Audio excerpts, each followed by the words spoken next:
Samantala, murder suspect na nagtago ng 12 taon sa kamay ng batas natimbog sa Balbalan, Kalinga. Ang detalye ng balitang yan ihatid ni Arch 41 Romy Gonzalez. Romy.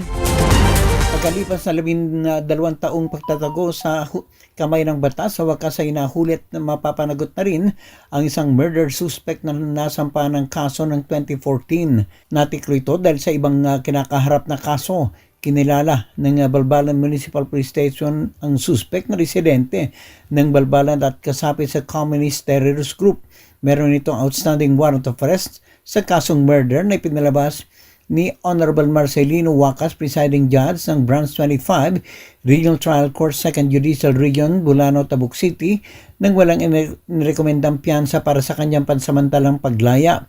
Sa loob ng 12 taon, ang suspect ay nanatiling at large hanggang sa mahuli at maipasok sa detention ng Bureau of Jail and Management and Penology para sa ibang kaso.